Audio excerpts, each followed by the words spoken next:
ఆంధ్ర తెలంగాణలో తక్కువ ఫీజులతో high quality results ఇస్తున్న ఏకైక సంస్థ తిరుమల్ ఐఏఎస్ ఇన్స్టిట్యూట్.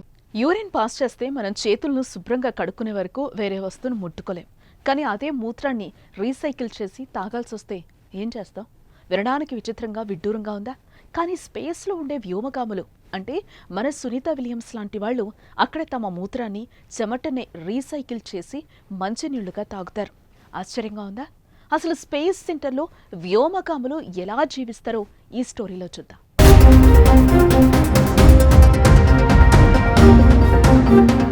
8 రోజుల కోసం అంతర్జాతీయ స్పేస్ సెంటర్కు వెళ్లిన సునీత విలియమ్స్ బుచ్ విల్మోర్ 9 నెలల ఇంటర్నేషనల్ స్పేస్ సెంటర్లో చిక్కుకుపోయారు. ఈ 9 నెలలు అక్కడే తిండి, అక్కడే నీళ్లు, అక్కడే నిద్ర. గాలుండదు, వానుండదు, వేడుండదు. పోనీ అడుగు పెడదామా అంటే నేల ఉండదు. గట్టిగా నడిచే వీలు కూడా ఉండదు. మనం నీళ్లలో ఈత కొట్టినట్టు స్పేస్ సెంటర్లో ఉన్నవాళ్ళు గాల్లో ఈత కొడుతున్నట్టు కనిపిస్తారు. కానీ అదంతా ఉత్తి శూన్యం. గురుత్వాకర్షణ శక్తి లేకపోవడం వల్ల స్పేస్లో ఎక్కడ వేసిన వస్తువు అక్కడే ఆగిపోతుంది.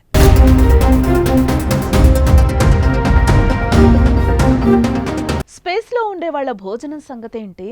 మనకు ఫస్ట్ వచ్చే డౌట్ ఇదే కదా. చూడండి, సునీత విలియమ్స్ గతంలో చేసిన ఓ వీడియో చూస్తే అక్కడ ఫుడ్ మొత్తం ప్యాకెట్లలో నింపి కనిపిస్తుంది.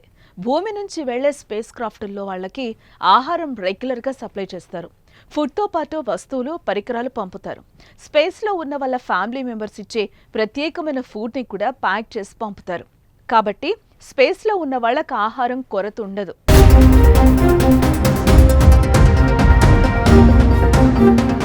భోజనం తర్వాత వాళ్ళు రెస్ట్ తీసుకుంటారు. చీకటి పడ్డాక కనీసం రోజుకి 8 గంటలు నిద్రపోతారు.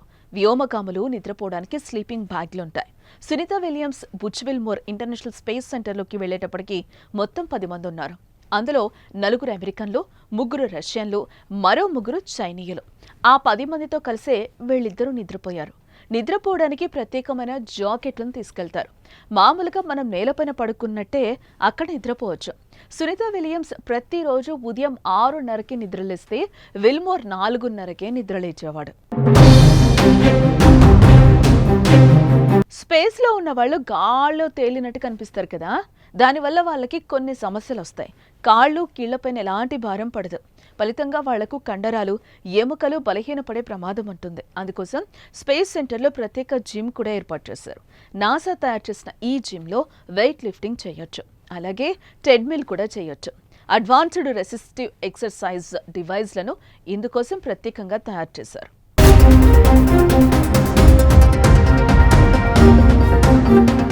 మరి బాత్రూమ్కి ఎలా వెళ్తారు? ఇది కూడా ముఖ్యమే కదా. ఎస్, టాయిలెట్స్ ఉంటాయి. కాకపోతే మన ఇంట్లో ఉన్నంత విశాలంగా కాదు. టాయిలెట్ చేయడానికి కూడా వ్యోమగాములకు ప్రత్యేక శిక్షణ ఇస్తారు. ఇక్కడ అతి ముఖ్యమైన విషయం ఏంటి అంటే స్పేస్లో యూరిన్ వృధా చేయరు. మూత్రం ఇంకా చెమటని రీసైకిల్ చేసి మంచినీళ్లుగా మారుస్తారు. ఆ మంచినీళ్లనే తాగుతారు.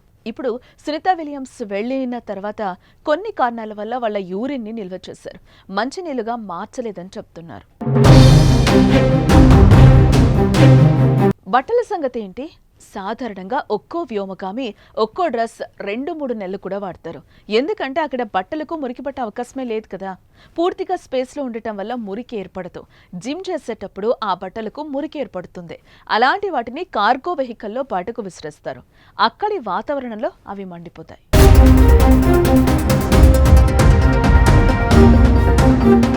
అంతర్జాతీయ స్పేస్ సెంటర్లో ఉన్న వాళ్లతో వాళ్ళ కుటుంబ సభ్యులు నిరంతరం మాట్లాడుతూనే ఉంటారు. వీళ్లు నిద్రించడానికున్న గదుల్లో ప్రత్యేకమైన ల్యాప్టాప్లు ఉంటాయి.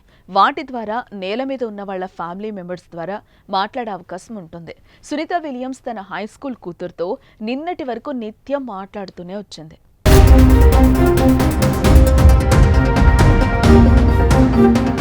సాధారణంగా మనం నిద్రపోయేటప్పుడు రేపటి సంగతి ఏంటి అని ఆలోచిస్తాం కదా.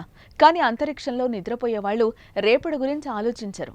భూమి గురించే ఎక్కువగా ఆలోచిస్తారట.